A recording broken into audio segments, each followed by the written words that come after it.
नाज़रीन मेपो ख़ास bureau time अॼु वरी असीं तव्हां सां गॾु हाज़िर आहियूं। असां जीअं गुज़िरियल हफ़्ते तव्हांखे इहो ॿुधायो त मेपो ख़ास ब्यूरो टाइम में त मेपो ख़ास ज़िलो ऐं उन में जेके थींदड़ मसला उन में तक़रीबन असांजा सभई रिपोर्टर जेके वीडियो लिंक ते हुआ उन्हनि जो इहो चवणो हो त जेको मेपो ख़ास ज़िले में खोड़ सारा मसला आहिनि, मगर हितां जी इंतिज़ामिया या हितां जा चूंडियल नुमाइंदा हल करण बजाए बहितर मसला वधीक थियनि था। मगर हिन हफ़्ते जेको असां जेको ब्यूरो टाइम मेपो ख़ास में असां सांगड़ में मौजूदु आहियूं। सांगड़ ज़िलो जेको 6 तालुकनि ते मुश्तमिल आहे, 22 लख खां वधीक हुते जी जेको आबादी जो ज़िलो आहे। मगर सांगड़ ज़िलो जे मेपो ख़ास खां सांगड़ 65 किलोमीटर जो जेको फ़ासिलो आहे, जेको रोड आहे, मगर उन ते तक़रीबन 4 खां 5 कलाक लॻी वेंदा आहिनि। तक़रीबन हमेशह उते फंक्शन लीग जी हुकूमत रही आहे, मगर हिन वक़्तु जेको तव्हां पीपल्स पार्टी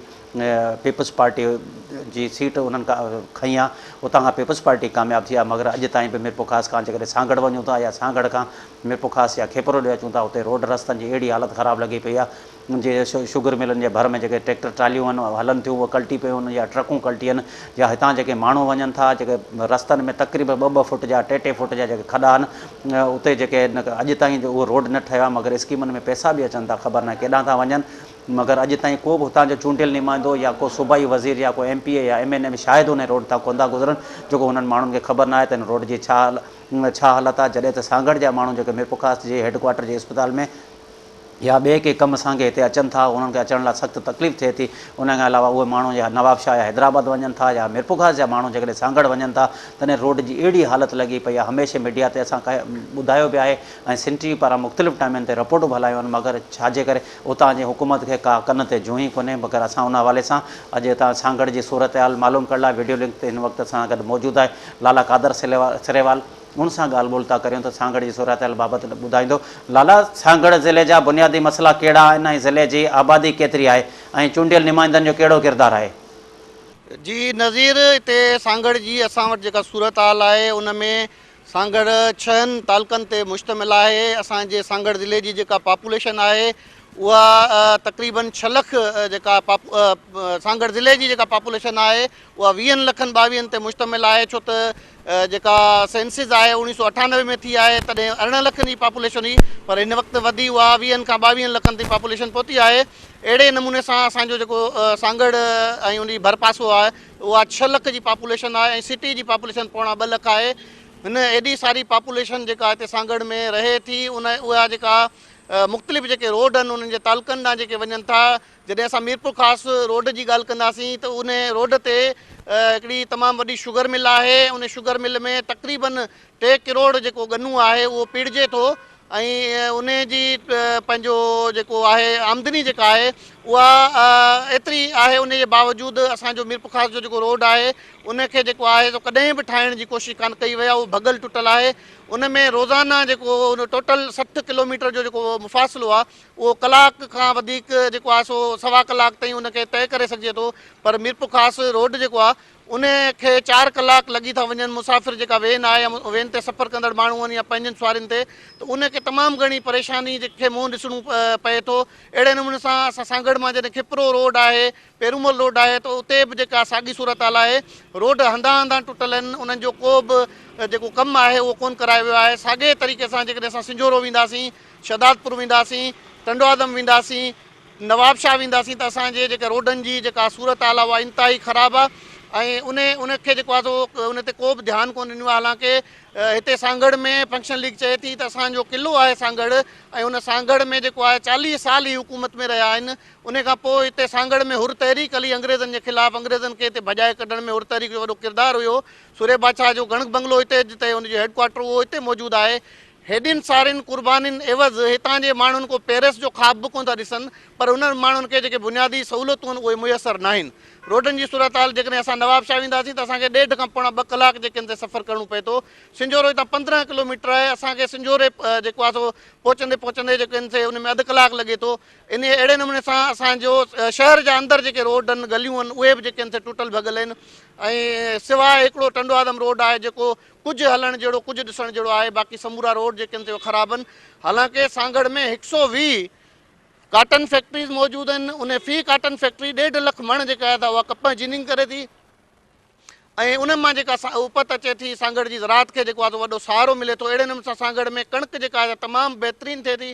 कणिक 22 लख जेके आहिनि से बैग्स असां वटि सांगड़ में थियनि थियूं, पर उन जे बावजूदि सांगड़ जो माण्हू लॻे ईअं थो जहिड़ो उहो यतीम हुजे।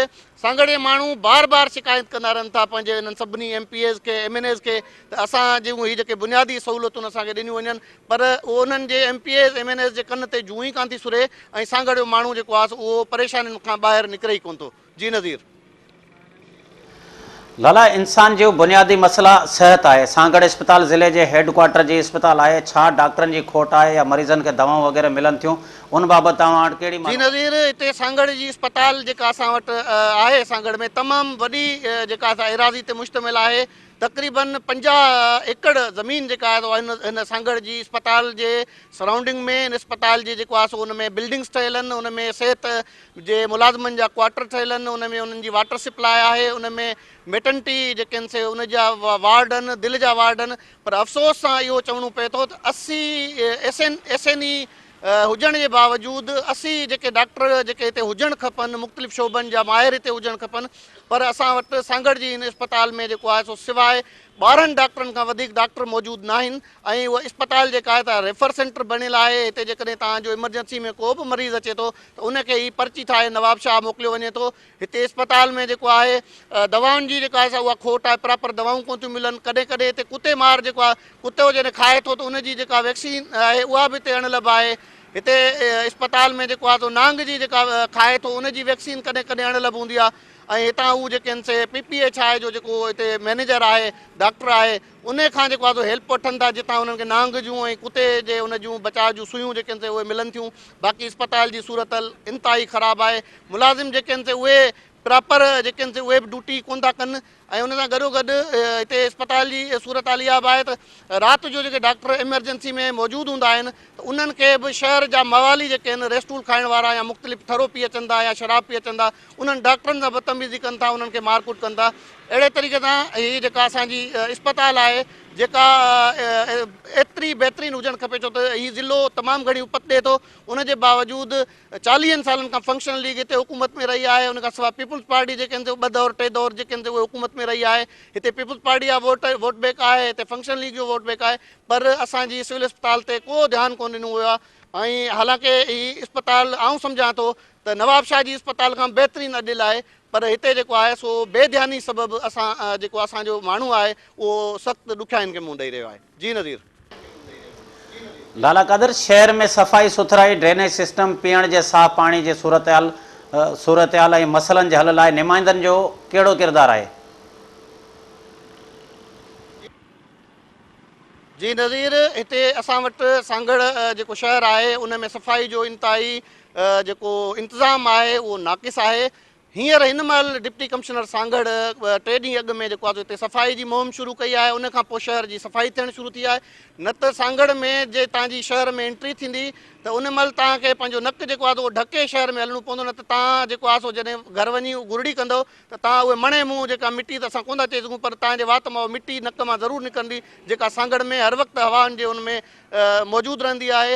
ऐं उनजी सफ़ाई जेको आहे उन लाइ इहो कयो वेंदो आहे हिते शाम जो हिते जेके आहिनि से TMA पारां उनखे छटकार कई वञे थी रोडनि ते, जीअं उहा मिटी दज़ जेको आहे हेठि वेहे ऐं शहरी जेके आहिनि से उन थोरी घणी ॾुखियाईनि खां जेको आहे बची सघनि। इन दज़ ऐं मिटी जे करे ऐं प्लस काटन फैक्ट्रीज़ जेके शहर जे इर्द गिर्द आहिनि उन सबबु असांजे हिन सांगड़ सिटी में तमामु घणी जेका आहे अस्थमा ऐं एलर्जी जा जेके आहिनि से पेशेंट मौजूदु आहिनि, जेके रोज़ाना अस्पतालुनि में तव्हां वेंदव शाम जी महिल हू माण्हू नेबोलाइज़ कराईंदा आहिनि, तॾहिं जेको आहे वञी हू जेको आहे सुख जो साह खणंदा आहिनि। न त शहर जी जेका दज़ आहे उहा हिननि माण्हुनि खे तमामु घणो परेशान करे थी। गॾो गॾु तव्हांखे इहो ॿुधाईंदो हलां त सांगड़ में जेके आहिनि से इंक्रोचमेंट जो तमामु घणो मसइलो आहे। सांगड़ में तव्हां जेको आहे सो पंधु बि हलणु तव्हांखे इंतिहाई मुश्किल थींदो, गाॾी जेको आहे उहो इंतिहाई परे जी ॻाल्हि आहे। नंढी गाॾी तव्हां जेकॾहिं आराम सां हलाए सघो था, उते वॾी गाॾी त हलणी इंतिहाई मुश्किल आहे। अहिड़े नमूने सां हिते असां वटि पाणी जी जेका सूरत हाल आहे, वाटर सप्लाई जेका मौजूदु आहे उन में तव्हां ॾिसंदो त कुता जेके आहिनि से मौजूदु हूंदा, उते उन्हनि जी बाउंड्री वाल उते कान्हे का, ऐं पाणी जेको आहे साफ़ु न आहे। उते कंहिं बासर माण्हू हिकिड़े तलाउ में मच्छूं पाले रखियूं आहिनि।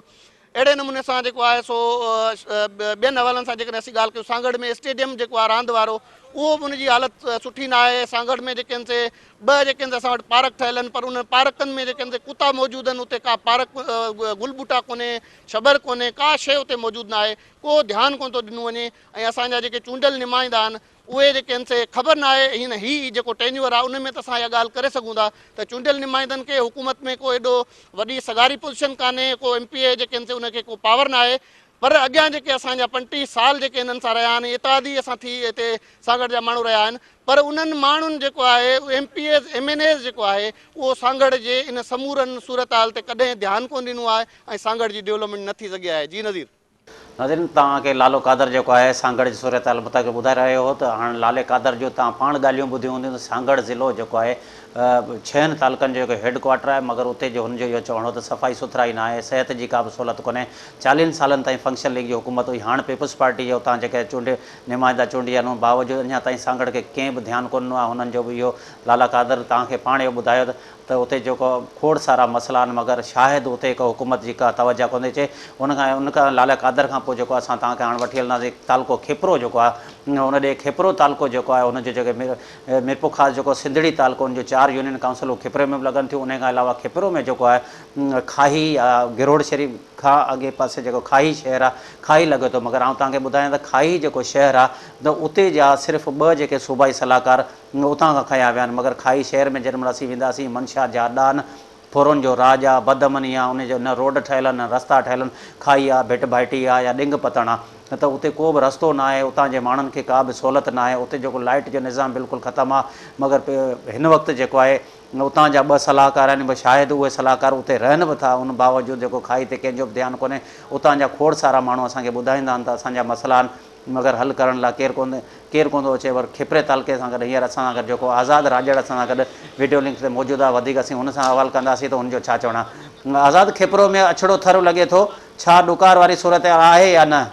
जी नज़ीर, खेपरो तालुको जी घणी एराज़ी जेका अछड़ो थर ते मुश्तमिल आहे। अछड़ो थर में गुज़िरियल 2 सालनि खां बरसातूं न पवण करे अछड़ो थर मुकमल तौर ते ॾुकार जे लपेट में आयल आहे, जंहिंजे करे उतां जे माण्हुनि जे गुज़र सफ़र जो वाहिद वसीलो चौपायो माल आहे।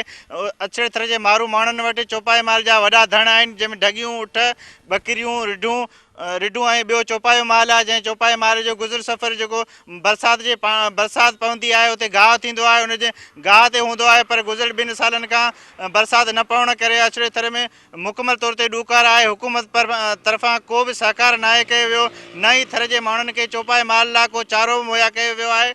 ॿियो वॾो मसइलो उते इहो आहे त अछड़े थर में पाणी जो वॾो मसइलो आहे। उते 100 खां 200 या 400 फुटनि ताईं जेको ऊना हेठि खूह खोटणा पवनि था, या बरसाति जो पाणी जमा करे रखण लाइ टांका खोटणा पवनि था। पर बरसाति न पवण जे करे इहो पाणी जेको आहे सो गुज़िरियल साल ई ख़तमु थी वियो हुयो, जंहिंजे करे उनजे ऊना खूह बि खारा थी विया आहिनि। थर वासियुनि लाइ गाह खां पोइ पाणी जो बि वॾो मसइलो आहे। उते हुकूमत पारां को बि प्लांट न आहे लॻायो वियो, जंहिंजे करे थर जा वासी अक्सर खारो पाणी इस्तेमालु कंदा आहिनि। थर जे इलाइक़े में हिन वक़्तु जेका मुख़्तलिफ़ बीमारियुनि बि मुंहुं कढियो आहे। थर जे हिन वॾी एराज़ी में को बि इस्पताल न आहे, जॾहिं त तालका इस्पताल खेपरो आहे उते बि सहूलियतूं न आहिनि, जंहिंजे करे थर जा माण्हू जेके आहिनि वॾी मुसीबत में फाथल आहिनि। हुकूमत तरफ़ां का बि उनजो सहकार न आहे कयो वियो। माल जो चारो न मिलण करे ऐं माल डुबरो थी वञण करे उहो धड़ाधड़ मरी रहियो आहे। जेका बकरी 2000 में वरिती वेंदी या 5000 क़ीमत हूंदी, उहा हिन वक़्तु 500 में केरु वठण लाइ तयारु न आहे। उन्हनि जो गुज़र सफ़र उन माल ते आहे, जंहिं माल जूं क़ीमतूं मुकमल तौर ते किरी वियूं आहिनि। जॾहिं त इमदाद जेका विरहाई पई वञे उहा बि अछड़े थर जे हक़ीक़ी वारसनि खे कोन थी मिले। मोराणी जे इलाइक़े जे माण्हुनि जा नाला लिखी इंतिज़ामिया तरफ़ां इहा इमदाद उन्हनि माण्हुनि खे ॾिनी पई वञे, जंहिं करे अछड़े थर जी अक्सर एराज़ी ते मुश्तमिल माण्हू जेके आहिनि से इमदाद खां त महरूम आहिनि, पर उन्हनि जे चौपाए माल लाइ को बि चारो वग़ैरह न आहे ॾिनो वियो। जी नज़ीर। आज़ादु खेपरो जा रोड रस्ता अमान सिहत ऐं तइलीम जो सूरत हाल कीअं आहे? जी नज़ीर, खेपरो तालुको जेको तारीख़ी हैसियत सां पुराणो तालुको आहे। हीउ तालुको 1895 में नगर पालिका सां वाॻियल हो। ऐं 1954 में हिनखे सांगड़ ज़िले सां सलाड़ियो वियो। सांगड़ ज़िले सां सलाइण खां पोइ खिपरो तालुके जा रोड रस्ता जेके आहिनि अञा ताईं मुकमल ठही न आहिनि सघिया। मोहम्मद ख़ान जूणिजे जे दौर में ठहियल उहे रोड रस्तनि जी 1988 में त कुझु इंतिज़ामिया पारां मरमत कई हुई, अॼु ताईं रोड रस्तनि जी मरमत नाहे कई वई, जंहिं करे डिवीज़न हेडक्वार्टर मीरपुर ख़ास सां ॻंढींदड़ या ज़िले हेडक्वार्टर सांगड़ सां ॻंढींदड़ ॿई रोड जेके मुकमल तौर ते तबाह थियल आहिनि, जंहिं ते ट्रांसपोर्टर पंहिंजूं गाॾियूं हलाइण बंदि करे छॾियूं आहिनि। हिकु हिकु गाॾी 2 खां 3 वारनि जा गाॾी खणी अचे थी, जंहिंजे करे हिकु कलाक जो सफ़र 4 खां 5 कलाकनि जे फ़ासिले ते करिणो पवे थो, जंहिंजे करे माण्हू इहो सफ़र करणु नथा चाहिनि। जंहिंजे करे ॿियो आउं इहो बि ॿुधाईंदुसि खिपरो तालुको जा ॿिया जेके लिंक रोड आहिनि उहे बि मुकमल तौर ते तबाह थियल आहिनि। जॾहिं त सिहत जी जेके तालुका इस्पताल खिपरो आहे उहा मुकमल तौर ते ज़बून हाली जी शिकार ते वर चढ़ियल आहे, जंहिंजी बजट 5 करोड़ आहे, जॾहिं त दवाउनि जी बजट जेका 47 लख आहे, पर इलाइक़े वासियुनि खे उन्हनि दवाउनि मां का बि सहूलियत मुयसरु न आहे, छाकाणि त इहे ज़िले हेडक्वार्टर खां मिलंदड़ जेके 16-17 लख जूं दवाऊं आहिनि उन्हनि मां थर वासियुनि खे को बि फ़ाइदो न आहे पुॼंदो, छो त हीअ तालुके इस्पताल में सभ खां वधीक एराज़ी जेका आहे उहा अछड़े थर सां लाॻापियल आहे, जंहिंजे करे हिन इस्पताल मां बि इलाइक़े वासियुनि खे को लाभ हासिलु थी न आहे सघियो। हिन में को बि डॉक्टर न आहे, चोटी डॉक्टरनि जी पोस्ट ते सिर्फ़ु 4 डॉक्टर कमु करे रहिया आहिनि। अहिड़ी सूरत हाल बैदि तव्हां छा था सोचे सघो त हिते सिहत जी सहूलियत अण हूंदे वारी सहूलियत आहे। जॾहिं त अमन अमान जे हवाले सां खिपरो तालुको जेको गुज़िरियल 7 सालनि खां मुकमल तौर ते ॾोहारनि जे लपेट में आयल आहे। हिते हर रोज़ु का न का वारदात थिए थी, हिते को न को क़तल थिए थो, पर क़तल जे पोयां उहे न कातिल गिरफ़्तार थियनि था, न कातिल मंज़र आम ते अचनि था, जंहिंजे करे हितां जी आवाम जेका पंहिंजो तहफ़ुज़ पाण करण जे ते मजबूर आहे ऐं हितां जी इंतिज़ामिया को बि सहकार नथी करे। जी नज़ीर। आज़ाद तरक़ियाती कमनि ऐं चूंडियल नुमाइंदनि जो कहिड़ो किरदारु आहे? टाउन कमेटी जी सूरत हाल कहिड़ी जी आहे? नज़ीर, खिपरो तालुके जो तालुको में जो 22,822 एकड़नि ते मुश्तमिल बेलो आहे, जंहिंखे 2 रेंजनि में विरहायो वियो आहे, जिन टंडो मिठा खान ऐं खिपरो, पर हिन वक़्तु उहो 22,825 एकड़नि ते मुश्तमिल बेलो हाणे मुकमल तौर ते ज़रे आबादी जे हेठि अची वियो आहे। उहो बेलो ई न आहे रहियो, जंहिंजे करे खिपरो में मुकमल तौर ते बेलो ख़तमु थी वियो आहे। जॾहिं त खिपरो शहर में सुई गैस न हुअण करे अॻे बेले मां काठियूं ईंदियूं, पर हाणे शहरी सख़्तु मुश्किलात खे मुंहुं ॾेई रहिया आहिनि। बेले जे तबाह थियण सां अछड़े थर जे वासियुनि खे सख़्तु मुश्किलात खे मुंहुं ॾियणो आहे, छो त चौपाए माल खे चारो बि हिननि बेलनि मां मुहैया थींदो हो, पर बेला वढिजी वञण, बेला मुकमल तौर ते कब्ज़े हेठि अची वञण खां पोइ हाणे जेका संगीन सूरत हाल थी वई आहे। न सिर्फ़ु आलूदगी पखिड़िजे थी, पर बेलनि वढण सां हिते जे माण्हुनि खे काठी वग़ैरह ॿियूं केतिरियूं ई सहूलियतूं जेके मिलंदियूं हुयूं उहे हाणे ख़तमु थी चुकियूं आहिनि। जी नाज़रीन, तव्हांखे खिपरो तालुके जी सूरत हाल मुताबिक़ जेको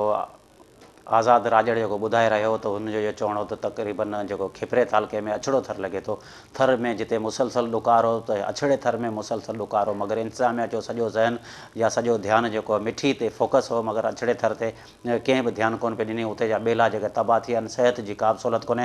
हाणे नाज़रीन, असीं वठूं, टाइम थियो आहे साई जो, वठूं था नंढड़ी साई।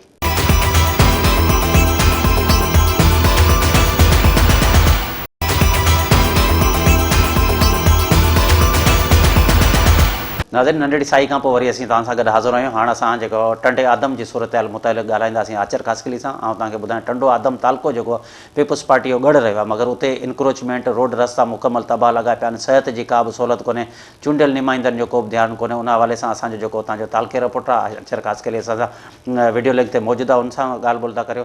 आचर, टंडे आदम जी आबादी केतिरी आहे? शहर तोड़े ॿारड़ियुनि में कहिड़ा मसइला आहिनि? जी नज़ीर, पंहिंजो ज़िले सांगड़ जो सभ खां वॾे में वॾो शहर टंडो आदम, जेको उस्ताद मंज़ूर अली ख़ान, अब्दुल्ला ख़ान वरिया ऐं पंहिंजो परसराम ज़िया जे नाले सां सुञातो वेंदड़ शहर पंहिंजो टंडो आदम, जंहिंजी आबादी हिन वक़्तु तक़रीबन ॿाराड़ी ऐं शहर मिलाए 7 लख जे लॻभॻि आहे। ऐं उन खां पोइ उन जूं यूनियन काउंसिलूं जेके आहिनि से 10 आहिनि, जंहिंमें 5 शहर जूं आहिनि ऐं 5 ॿाराड़ी जूं आहिनि। हिन वक़्तु शहर जेको ई असांजो टंडो आदम सभ खां वधीक सुञातो वञे थो, जीअं कपिड़े जी सनअत में सभ खां वॾो ऐं पाकिस्तान जो 3 नंबर ते वॾे में वॾो शहर आहे। ऐं हिन कपिड़े जी सनअत में हालांकि हज़ारे माण्हू हुन में मज़दूरी वग़ैरह बि कनि था, पर हिन वक़्तु उन्हनि खे जेको उजरत सही कोन थी मिले। ऐं उन खां सवाइ जेको हिते सिहत जो जेको मसइलो आहे, उन जे हवाले सां हिते तहलके अस्पताल टंडो आदम में हिकिड़ो ट्रामा सेंटर ठहियलु आहे, तक़रीबन जेको 2-3 करोड़ जी लागत सां, पर उनखे केतिरा साल थी विया आहिनि, पर हुननि खे अञा जेको मुकमिल नथी थी सघियो आहे। उन खां पोइ शहर जी जेका सफ़ाई जो ऐं ड्रेनेज जो सिस्टम जेको आहे उहो तमामु नाकारा आहे ऐं हिन वक़्तु हिन जे जेको आहे म्यूनसिपल कमेटी जी बजट आहे 2 करोड़ जे लॻभॻि महीने में अचे थी। उन में 85 लख रुपया सिर्फ़ु पघारूं थियनि थियूं, बाक़ी जेको आहे सो उहो बिलनि में ॾेखारे उन्हनि खे ख़तमु कयो वञे थो। अहिड़ी तरह ते शहर जी जेके सरासरी सूरत हाल तमामु ख़राबु कंदड़ आहे। जी आचार्य तइलीम जी सूरत हाल कहिड़ी आहे? स्कूलनि में सिक्योरिटी वग़ैरह आहे या न?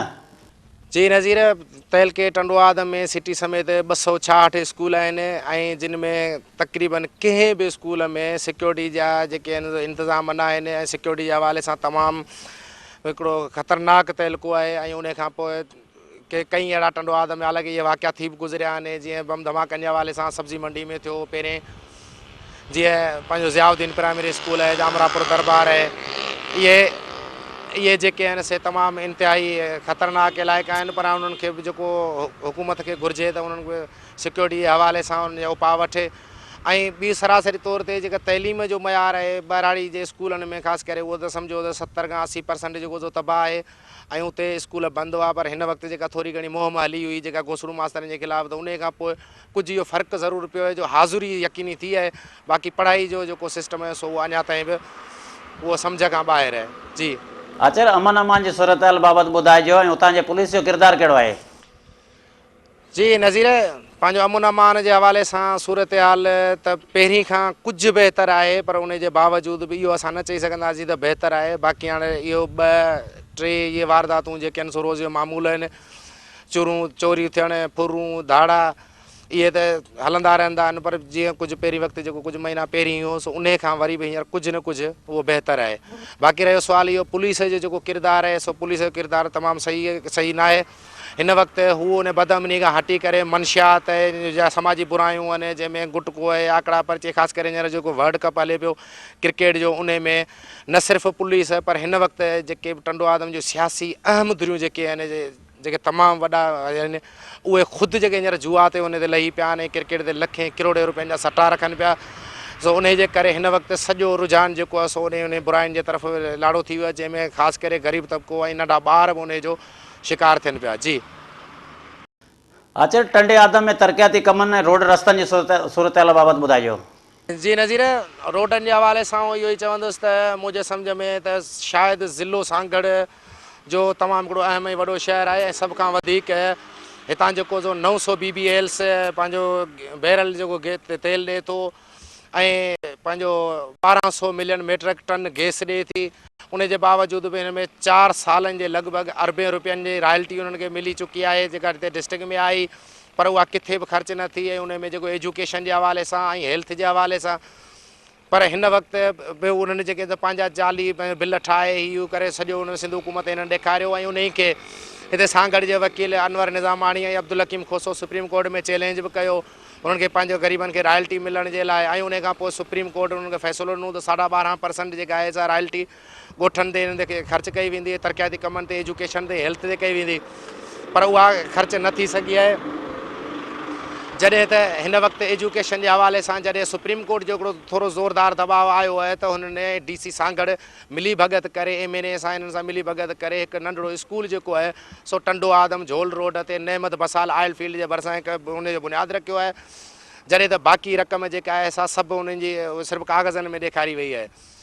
ऐं उन खां पोइ मज़दूरनि जे हवाले सां इहा आहे त पाण हितां कढनि था मक़ामी माण्हुनि खे, बाक़ी ॿाहिरि खां हाणे उन्हनि खे रखनि था। ऐं उन खां पोइ हुननि जा जेके एहतजाज वग़ैरह इहो रोज़ जो मामूल बणियल आहिनि। नाज़रीन, तव्हां आचार्य ख़ासकली जी ॻाल्हि ॿोल ॿुधी हूंदी, हुनजो चवणु आहे उतां तेल बि निकिरे थो, गैस बि निकिरे थो, मगर उते जे माण्हुनि खे न को रोज़गार थो मिले, न के अहिड़ो कोई सहूलियतूं आहिनि। हुतां जा जेके तइलीम जो निज़ाम बिल्कुलु तबाह पियो आहे। हुते अमन अमान जी तमामु सूरत हाल ख़राबु आहे, इस्पतालुनि जी तमामु हालत ख़राबु आहे, मगर चूंडियल नुमाइंदनि जो को बि हुते ध्यानु कोन्हे। उन आचार्य ख़ासकली खां पोइ जेको असीं तव्हांखे वठी हलंदासीं हाणे वीडियो लिंक ते, जेको आहे असांजो तालुको आहे शहदादपुर जेको आहे सांगड़ जो वॾो तालुको आहे, उन में जेको असां सां गॾु रिपोर्टर जेको आहे करम ख़ासकली वीडियो लिंक ते मौजूदु आहे, उन सां असां ॻाल्हि ॿोल कंदासीं त उनजो छा चवणु आहे। करम, शहर में अमन अमान जी सूरत हाल कीअं आहे ऐं पुलिस जो कहिड़ो किरदारु आहे? जी नज़ीर, अमन अमान जी सूरत हाल जेका आहे जेके शहदादपुर जी तहलके जी ॾिठी वञे त पूरी सिंध में जेकॾहिं थी वञे, जेके उतरिया इलाइक़ा आहिनि उन्हनि में अञा बि बहितर आहे, पर शहदादपुर तहलके जी अमन अमान तमामु इंतिहाई उन्हनि खां बि तमामु वर्स्ट कंडीशन में आहे, तमामु इंतिहाई ख़राब में आहे। स्टेट क्राइम सरेआम आहिनि ऐं उन खां अलावा बद छोड़ जो बि निज़ाम तमामु घणो आहे। सियासी मुदाख़लत ते भर्तियूं थींदियूं 15 ॾींहं बि हिकिड़ो SHO थाणे ते नथो रही सघे, DSP जेको आहे कोई हफ़्तो बि कोन थो रही सघे, हर 15 ॾींहं कंहिंजी बदिलियूं थियनि थियूं, को बि माण्हू जेको नथो थिए। ऐं पुलिस जो किरदारु इहो आहे त सरिया मेन पुड़ियूं गुटका ऐं आकड़ा पर्ची सभु कुझु इहे शयूं उन सां गॾु हलनि थियूं। ऐं उनजी मंथली बाक़ाइदा मुक़ररु थियल आहे पुलिस ॾे, ऐं पुलिस उन्हनि खां बाक़ाइदा मंथली वठी करे हुननि खे जेको आहे का बि नथी ॾे। ऐं उहा सॼी जेका मंथली वञे थी उहा मुख़्तलिफ़ सियासी बासर धुरनि खे ॾांहुं वञे थी। इहो हिकु वॾो आधार आहे शहजादपुर शहरनि जे लाइ। को बि माण्हू FIR कटाए नथो सघे जेसिताईं उनखे SP खां परमिशन नथी वठी सघे। जी पर इहो असांखे ॿुधाईंदो त तइलीम जी छा सूरत आहे? जी नज़ीर, तइलीम जी सूरत जीअं पूरे सिंध में आहे त कुझु किथे बहितरी थी रही आहे, पर शहजादपुर तहलके जी जेकॾहिं ॻाल्हि कजे त उते बहिराणे में तइलीम त आहे ई कान। बाक़ी जे शहरनि में जेका अचो त शहजादपुर शहर जी हिकिड़ी मज़ेदार ॻाल्हि आहे त उते को बिज़नेस खोलियो वियो आहे, त 200 खां वधीक प्राइवेट स्कूल्स आहिनि। ऐं सरकारी जेके बि स्कूल आहिनि उन्हनि में जेके नाले मात्र आहिनि उन्हनि में माण्हू घटि वञनि था, घटि उन में वञनि था। सॼो ध्यानु जेको आहे प्राइवेट स्कूल में न आहे, जिते वॾो बिज़नेस थिए थो, वॾो कारोबार थिए थो। ऐं उहे जेके आहिनि बोर्ड में हुन जा लिंक्स आहिनि ऐं सुठा उनखे इश्तिहार ॾेई करे माण्हुनि खे यादि करे उनखे स्कूल में वञे थो। उन करे प्राइवेट स्कूलनि जी तरफ़ कंहिंजो बि ध्यानु न वियो आहे। इन ते बि जेको आहे चूंडियल नुमाइंदनि जो ध्यानु न आहे, इन ते बि ध्यानु थियणु खपे। जी करम शहजादपुर तालुके जे रोड रस्तनि जी सूरत कहिड़ी आहे ऐं उतां जे तरक़ियाती कम थिया आहिनि या न? जी नज़ीर, तरक़ियाती कमनि जे हवाले सां त उहो शहजादपुर तइलको जेको आहे तमामु हिकिड़ो पोइते पियल इलाइक़ो आहे। जेकॾहिं को तव्हां शहजादपुर शहर थोड़ी मिहार ऐं शाह लतीफ़ धरती जी हिकु ज़मीन आहे, उन धरती जी ज़मीन जे शहर में जेके तव्हां ॾिसंदव त रोड को बि तव्हांखे साबित न मिलंदो। इंक्रोचमेंट तमामु वधीक आहे। उनखां अलावा सैनिटेशन त ईअं आहे जॾहिं रोज़ानो सम्झो गटर जो पाणी ईअं बीठल हूंदो आहे जीअं का बोर्ड आयल हुजे, को बरसाति आयल हुजे, पोइ ॾींहों ॾींहुं ख़राबु थींदी वञे पई। CMO जेको आहे उहो बाक़ाइदा उन लाइ चवणु शहरनि जो चवणु आहे त उहो बाक़ाइदा जेको आहे बल्दियात जे मिनिस्टर खे मंथली थो पहुचाए। उन करे हू त करे अचण लाइ तयारु बि कोन्हे। शहरनि में माण्हुनि जो सभ खां वधीक जेको अहम मसइलो जेको आहे सैनिटेशन जो आहे, त उते गंद नालो आहे, गटर नालियूं जेके साफ़ु न आहिनि, को बि उनजो जोगाइनि था न। ऐं 7 सालनि ताईं को बि मेगा प्रोजेक्ट शहजादपुर में न लॻी सघियो आहे। चूंडियल नुमाइंदनि को इदारो क़ाइमु न कयो आहे। ऐं कुझु अर्सो अॻु में जेको शायदि हिननि खां अॻु में जेको पुलिस ट्रेनिंग कॉलेज ठहियो उहो हिकु वॾो हिकु इदारो क़ाइमु आहे, जिते पाकिस्तान जो वॾो इदारो आहे जिते वॾी ट्रेनिंग थी रही आहे। उन सां गॾु सविटा जो जेको इदारो आहे, जो चेयरमैन बि उते जो MP आहे, पर उन कॾहिं बि आवाम सां जेको आहे राब्तो न कयो आहे, आवाम सां उन कॾहिं बि खुली कचहरी न कई आहे। ऐं कुझु जेके कम थिया आहिनि तरक़ियाती कम ते जेके नाज़मी वारे दौर में जेके कुझु थिया हुआ उहे जेके उन्हनि खे बि हिननि नाक़स करे छॾियो, उनजी मेंटेनेंस न थी आहे। ऐं जेको RO प्लांट को बि उते कोन्हे। ऐं शहजादपुर मसइलनि जो ढेर आहे। ऐं चूंडियल नुमाइंदा जेकॾहिं इन शइ ते तवजो ॾियनि ऐं इन खे कंप्लीट कनि ऐं शहजादपुर खे गुज़ारा इन खे माण्हू जी जेका शहजादपुर जी वॾि खां वॾी इहा ई डिमांड आहे त शहजादपुर शहर जी मालिकी कनि। जेके बि चूंडियल नुमाइंदा आहिनि, जेके बि ॿिया जेके हारियल नुमाइंदा आहिनि, या जेके ॿी पार्टी आहिनि, 2 पार्टियूं उते रूलिंग आहिनि, रूलिंग पार्टी अके बि आहे, त उनखे खपे त पंहिंजे आम माण्हुनि सां मिलाप कनि ऐं उनजे मसइलनि खे हल कनि। जी नज़ीर।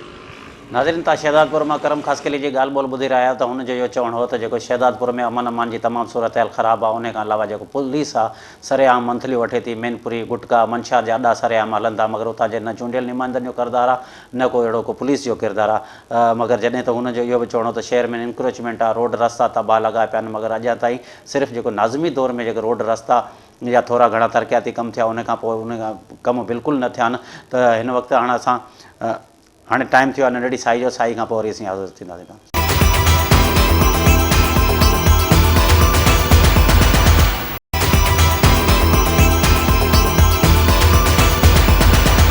नाज़रीन, नंढड़ी साई खां पोइ वरी असीं तव्हां सां गॾु हाज़िर थिया आहियूं। हाणे असां सां गॾु वीडियो लिंक ते जेको मौजूदु आहे जाम नवाज़ अली रिपोर्टर मीर सागर ख़ासकली, त उन सां असां ॻाल्हि ॿोल करियूं था। जाम नवाज़ अली जेको तालको आहे उहो अॻूणो जेको आहे वज़ीर आला सिंध जाम सादिक वाले पारां जेको तालको ठारायो, मगर असां इहो तव्हांखे ॿुधायूं त जाम नवाज़ अली जेकॾहिं मिरपुखास खां जाम नवाज़ अली जे माण्हू जेकॾहिं वञे थो उते जा बि रोड रस्ता मुकमल तबाह लॻा पिया आहिनि। सिर्फ़ु जाम नवाज़ अली जे जेकॾहिं शहर में माण्हू इंटर थिए थो उते जा जेके रोड रस्ता साफ़ आहिनि। जेके हुतां जा माण्हू मिरपुखास ॾांहुं अचनि था, बदअमनी आहे, चोरियूं आहिनि, फुरूं माण्हुनि लाइ का बि सहूलियत वग़ैरह न आहे। उन हवाले सां जेको आहे असां हींअर राब्तो कयो आहे। असांजो जेको वीडियो लिंक ते मौजूदु आहे असांजो जेको रिपोर्टर जाम नवाज़ अली जो मीर सागर ख़ासकली हुन सां ॻाल्हि ॿोल था करियो।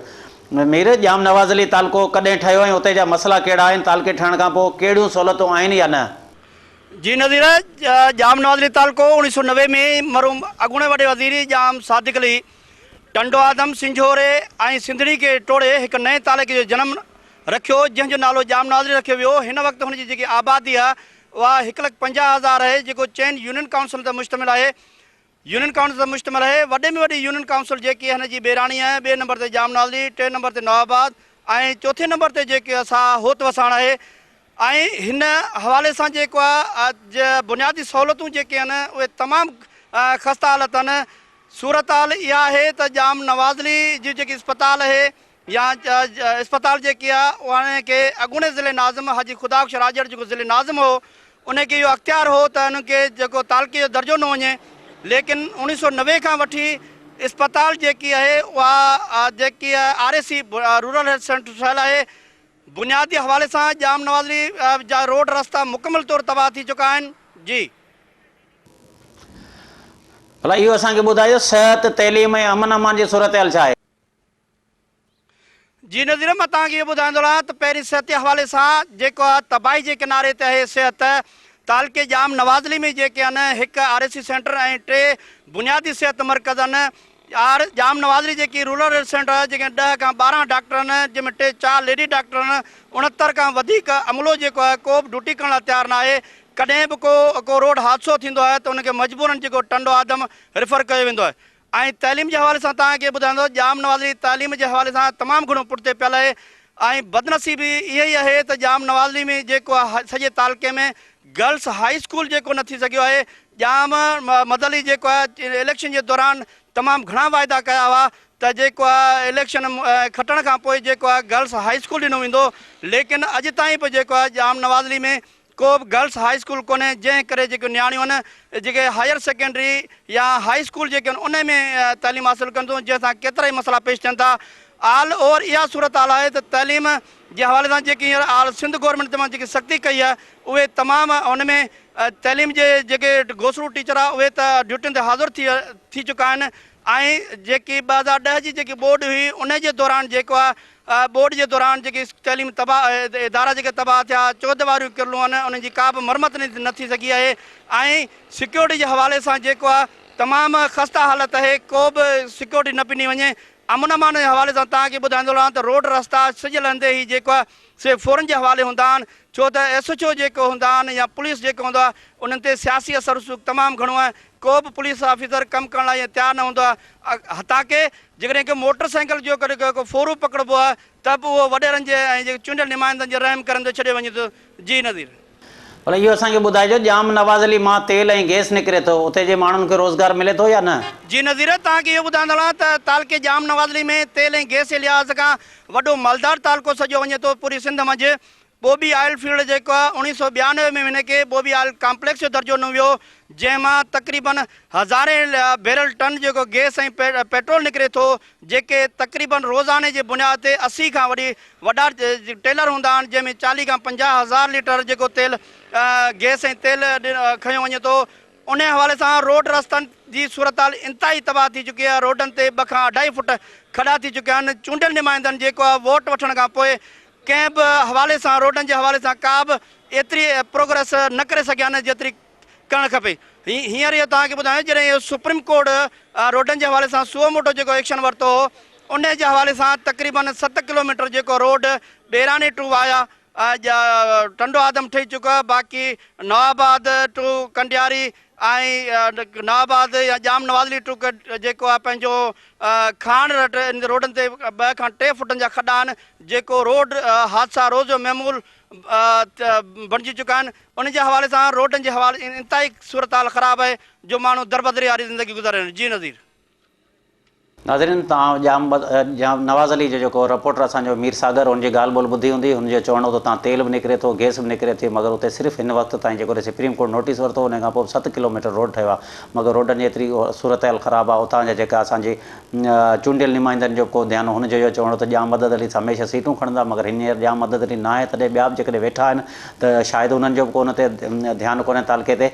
ऐं उते जा रस्ता जेके आहिनि 2011 जेके बरसातूं हुयूं, सॼी डिवीज़न में वधि खां वधि बरसातूं पियूं, जेके रोड रस्ता तबाह थी विया, उन अॼु ताईं को बि रोड रस्ते ते का क्षति न पई आहे ऐं न ई को उते जेको अमन अमान जो को मसइलो सही थियो आहे। उतां जी जेका पुलिस आहे हुनजो चवणु त उहो सियासी दबाव जे अंदरि आहे। त हिन वक़्तु असां सां गॾु वरी वीडियो लिंक ते मौजूदु आहे जेको तालुके सिंझोर जो ख़ुदानू काछाई, हुन सां असां ॻाल्हि ॿोल था करियूं। त सिंझोर तालुको जेको आहे इहो बि हिकिड़ो वॾो तालुको आहे तालुके सांगड़ जो, हुन सां ॻाल्हि खुदाना संजोरे तालुके जी आबादी केतिरी आहे, उते जा बुनियादी मसला कहिड़ा आहिनि? जी नज़ीर, संजोरे यूनियन काउंसिल जेका प्रॉपर आहे उन जी त 75,000 खनि आहे, पर एक्चुअल में छा आहे त संजोरे जेको आहे तालुको आहे उन में 6 यूनियन काउंसिलूं 8 यूनियन काउंसिलूं आहिनि। प्रीतमाबाद, जाफ़र खान लगारी, खडड़ो आहे, झोल आहे। अहिड़े हिसाब सां उन्हनि जी जेकॾहिं गॾियल कजे त 3 खां 3.5 लख ताईं आबादी अचे थी। भला चूंडियल नुमाइंदनि जो कहिड़ो किरदारु आहे? जी नज़ीर, तव्हांजो तमामु बहितर हिकु सुवाल चूंडियल नुमाइंदनि जे हवाले सां। त संजोरे वासियुनि जी इहा बदकिस्मती रही आहे त हमेशह उन्हनि खे ॿाहिरियां इम्पोर्टेड जेके आहिनि नुमाइंदा थापिया वेंदा आहिनि, उन करे उते जे प्रॉपर आवाम जो को बि उनखे रिलीफ नथो मिले। गुज़िश्ता दौर में जादव मंगरियो असांखे उतां जा MNA चूंडियो, ऐं हिन वक़्तु जेको आहे हाजी पीरबख्श जुनेजो साहिबु चूंडियो आहे, जेको साॻे तक तां अॻु में MPA हुयो ऐं हाणे MNA आहे। ऐं चूंडजण खां पोइ हू कॾहिं बि असां तक में न आहे ॾिठो, उन करे आवाम दरबदर आहे ऐं को बि उते तरक़ियाती कमु न थी सघियो आहे। जी नज़ीर, सिहत ऐं तइलीम जी सूरत हाल कहिड़ी आहे उन बाबति ॿुधाइजो। हा नज़ीर, सिहत जे हवाले सां त बदकिस्मती आहे त संजोरो तालका अस्पताल आहे ऐं उते हिकु त डॉक्टरनि जी खोट आहे, ऐं लेडीज़ जेको मर्डर थिए थो उनखे पोस्टमार्टम करण लाइ लेडी डॉक्टर ई न आहे पोस्टमार्टम करण लाइ। उन्हनि खे या त नवाबशाह पोस्टमार्टम कराइण लाइ अचे थो या संजोरे। ऐं जेके पेशेंट अचनि था उन्हनि खे बि का घुर्जाइती मेडिसिन नथी मिले। रहियो सुवाल तइलीम जो, तइलीम संजोरे में त कुझु बहितर चई सघिजे थी, पर ॿार जेके बि स्कूल आहिनि उहे वॾेरनि जी औताक में शामिल आहिनि। जी, तालके संजोरे में रोज़गार जा कहिड़ा ज़रिया आहिनि, फैक्ट्रियूं वग़ैरह आहिनि या न? हा जी नज़ीर, ॾाढो बहितरीनु सुवाल। त उते वाक़ई बिल्कुलु हिकु इदारो OGDCL प्लांट आहे जेको पाकिस्तान में 3 नंबर वॾो प्लांट आहे, जेको ऑयल रेफाइनरी सां गॾोगॾु ऑयल ऐं गैस मुहैया करे थो। ऐं उते 900 माण्हुनि जी जेको आहे सो गुंजाइश आहे मुलाज़िम रखण जी। ऐं उते हिन वक़्तु सिर्फ़ु 250 मुलाज़िम कमु करे रहिया आहिनि, जंहिंमां सिर्फ़ु 84 मुलाज़िम जेके आहिनि उहे बि मक़ामी आहिनि। ऐं 84 मुलाज़िमनि मां 34 मुलाज़िमनि खे 4.5 साल कमु वठण खां पोइ जबरी तौर ते जेको आहे सो फ़ारिग़ कयो वियो आहे, जंहिं करे उतां जा माण्हू मुतासिर आहिनि। उन खां गॾोगॾु जेको आहे सो ॿियो फ़ाइदो ज़राअत मां पहुचे थो। ऐं ज़राअत में गुज़िश्ता कपह जे फुटी वारे दौर में बि उन्हनि खे रेट न मिलियो, जंहिं करे मुआशी तौर ते आबादगार तबिको परेशान रहियो। ऐं हाणे जेको आहे सो वरी कणिक मथां अचे थी पई, उन्हनि जो घटि बारदाने मिलण जे करे तमामु वॾो उन्हनि खे मुआशी तौर ते नुक़सानु पुॼी सघे थो। चौपाई माल जी बीमारियुनि जो ख़बरूं अक्सर मीडिया में अचनि थियूं, भला उते ॿुधाइजो वेटनरी डॉक्टरनि जो कहिड़ो किरदारु आहे?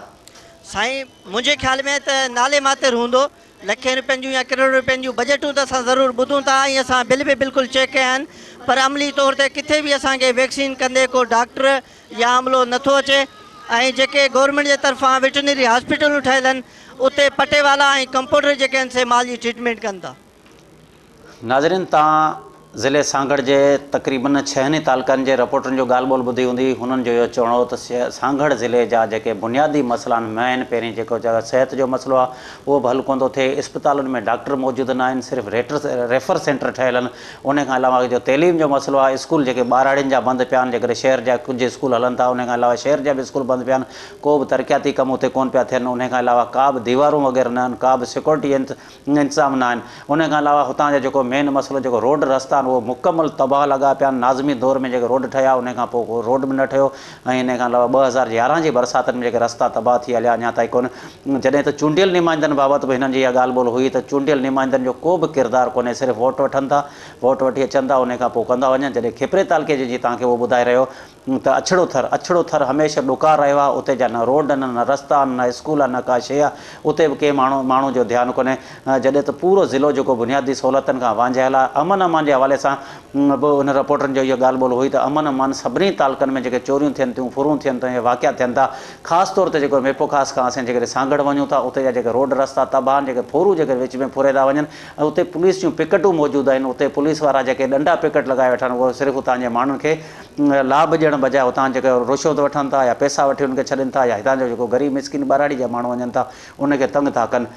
त वरी असां जेको ॿिए प्रोग्राम में वरी असीं तव्हां सां गॾु वरी ॿिए टाइम ते हाज़िर थींदासीं। तव्हांजे मेज़मान नज़ीर पवर खे इजाज़त ॾींदा। वरी ॿिए दफ़े असीं तव्हां सां गॾु हाज़िर थींदासीं। महिरबानी।